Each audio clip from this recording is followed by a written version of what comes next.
Con su venia, diputado presidente. La iniciativa que da origen a este dictamen fue presentada en esta Cámara de Diputados en la 60ª legislatura. En noviembre de 2007, aprobada por el Pleno, un año después y turnada al Senado, donde fue congelada por 2 legislaturas.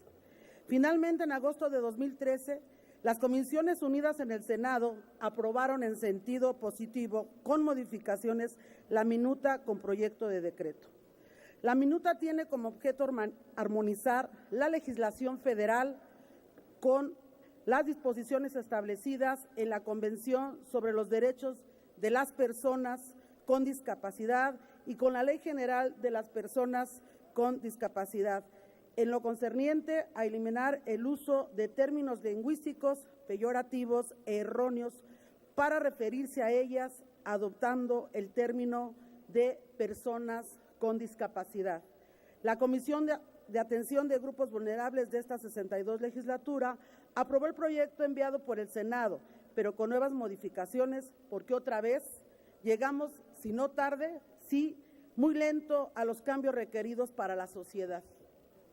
Mi grupo parlamentario, el de la Revolución Democrática, está a favor de los cambios contenidos en este dictamen, que tiene por objeto armonizar la legislación federal con las disposiciones establecidas en la Convención sobre los Derechos de las Personas con Discapacidad.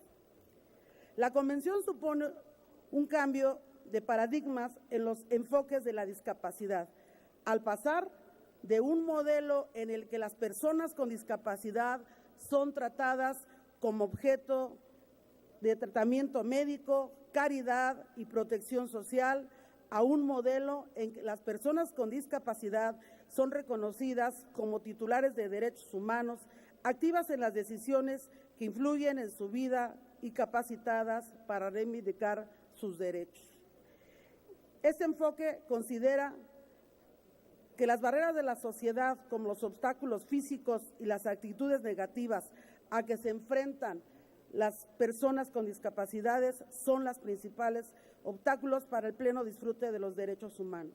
Desde 1990, los gobiernos del mundo y las organizaciones internacionales, regionales o locales asumieron la aplicación del término discapacidad, siendo congruente con la importancia de buscar en dicha definición eliminar el uso de términos lingüísticos peyorativos para identificar a la población mundial que vive una desventaja física, intelectual o sensorial. La Organización Mundial de la Salud estableció en 1980 un criterio único en la clasificación internacional de deficiencias, discapacidades y minusvalía.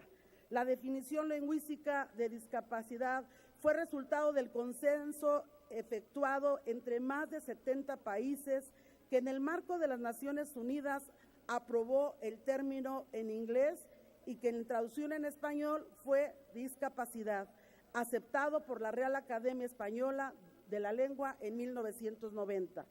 En términos de personas con discapacidades diferentes, proviene de la campaña electoral del año 2000 con el entonces candidato Vicente Fox como un eslogan de su campaña, en un afán de querer suavizar el término o resaltar las virtudes o habilidades de las personas con discapacidad, sin darse cuenta que el uso y abuso de alusiones es un comportamiento egoísta y discriminatorio que tiene como fin la negación de la realidad. El uso inadecuado de este término ha causado graves confusiones en los ámbitos jurídicos y sociales. Incluso ha implicado retrocesos en la defensa de los derechos de las personas con discapacidad,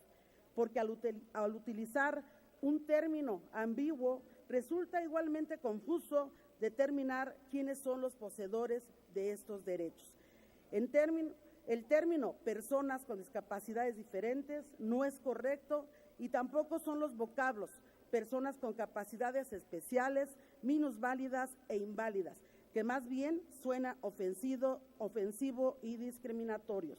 De acuerdo al protocolo facultativo de la Convención, las personas con discapacidades incluyen aquellas que tengan deficiencias físicas, mentales, intelectuales o sensoriales, a largo plazo que al interactuar con diversas barreras puedan impedir su participación plena y efectiva en la sociedad en igualdad de condiciones con los demás. El INEGI reporta en el 2010 que las personas que tienen algún tipo de discapacidad son 5.739.270, lo que representa el 5.1% de la población total. Es necesario, pues, reconocer el valor de las contribuciones que realizan y pueden realizar las personas con discapacidad al bienestar general y a la diversidad de sus comunidades, y que la promoción del pleno goce de sus derechos humanos y las libertades fundamentales para las personas con discapacidad y de su plena participación tendrán como resultado un mayor sentido de pertenencia